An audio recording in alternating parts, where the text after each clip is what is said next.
Hi all, Hibber here.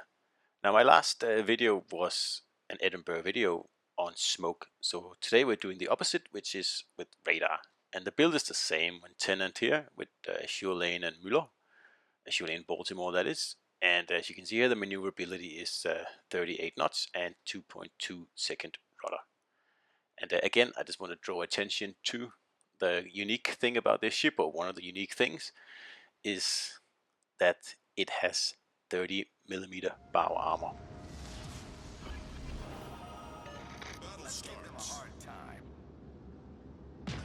So like I said in the other video, the last video, I don't really tend to play this ship a lot, which is actually a shame because it's a really good ship.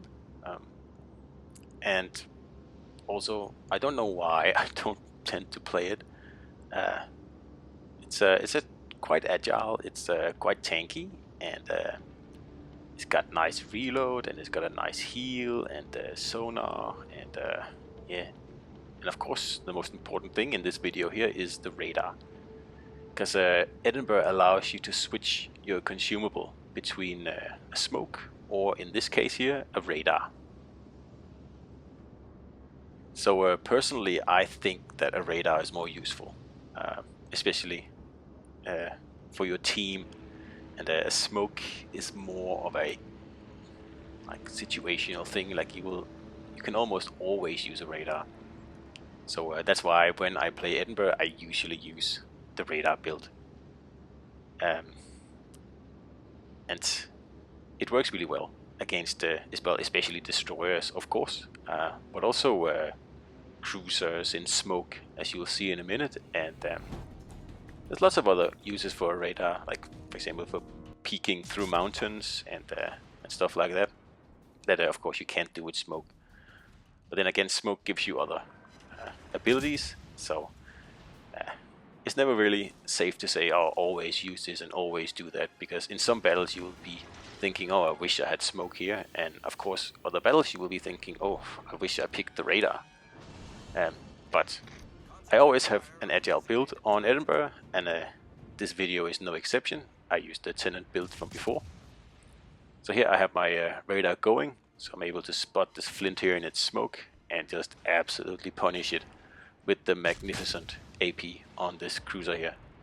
The reload is fast and the AP hits hard, so it's not a ship you want to show broadside to, that's for sure, especially if you are a squishy tier 6 cruiser. So anyway, I am heading into the cap here because obviously I want to cap. It's very lightly defended, so shouldn't be a problem here, even though I don't have any smoke. So the destroyer gets spotted here, and one thing I love about this ship here in particular is just this AP here that just shreds destroyers.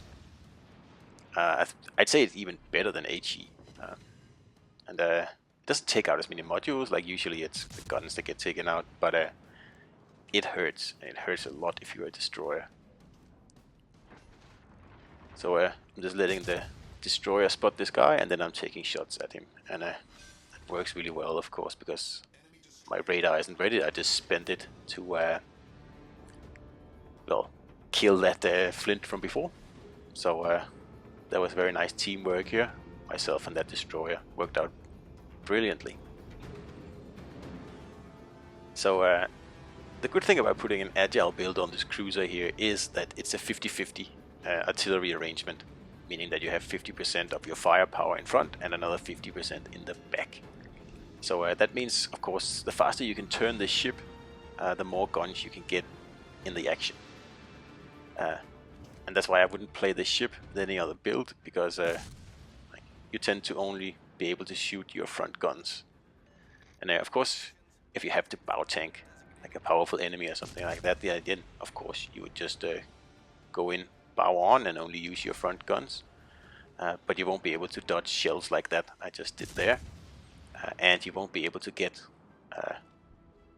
all 4 turrets into play like I'm doing here by just swinging my back end into action, and then of course returning it to a safe position so I don't get citadeled by the Mogami here. Although this guy here certainly doesn't have an agile build, because he's taking a long time just to turn his turrets to fire back at me. Now I think this Mogami player here thinks that he's actually playing an Atago, because in a minute he will attack me, pretty much rush me. And in a Mogami that is an awful thing to do, because you can't really get your torps into action without first showing your whole broadside and then turn, and then in the last like couple of degrees of your turn you'll be able to fire your torps. At least Atago has front mounted launchers that makes this kind of thing a lot easier. So I did eat one torpedo there, but as you can see with the super heal on this cruiser here, we'll just heal it all back. So there was really no point in doing that. And now the Mogami has like pretty much been outplayed. As you can see here, he's trying to turn to get his torpedoes into action. And I'll just fire one that way, so I'm absolutely sure he doesn't turn in again, because I want to have like free access to his broadside. So this way I'm forcing him to continue his turn. And then I'll just take him out with the sailboy here. And I know torps are on the way, but I just have to have a peek at this Colorado here, figure out what it's doing. And again here, the agile build comes into play. So easily dodging these torps here that would otherwise be quite painful. So that was pretty much this flank here down, and we can start to head towards capture point A, and on the way just trying to remove this Colorado here from the map, unless of course someone else does it for us. Another plus with the agile build here, of course you can do this with other builds as well, but with an agile build you get 3 of those massive amazing heals, and of course you also get 3 radars and 3 sonars. Anyway, let's get back to the subject of this video, which is in fact the question if you should be using radar or smoke on your Edinburgh. And if the same like question applied to Fiji, I would always go smoke, because that ship is just a little bit too squishy. But if you bow tank, just keep your wits about you in Edinburgh, you really don't need the smoke. It's unnecessary, and you will have much better luck with the radar, because it'll just make you more versatile, and you'll be able to take on destroyers much more easily than you would otherwise. I do realize it has the British sonar on this ship as well, but like a radar is always preferable, of course, except if you're dodging torps, that is. So to put it bluntly, I would always pick the radar for Edinburgh, unless there was some pressing reason that I should change. Like for example, if I was playing in a division with another radar cruiser, then obviously I would probably pick the smoke on that occasion. But generally, I think you should go with the radar.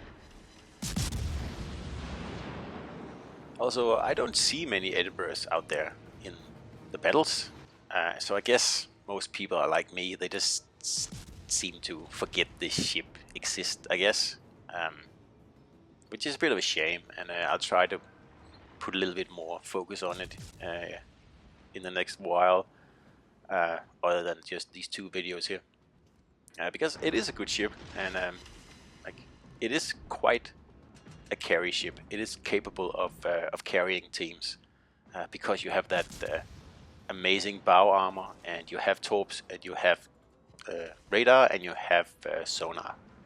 So there's really nothing you can't do, which makes this ship the powerhouse it really is.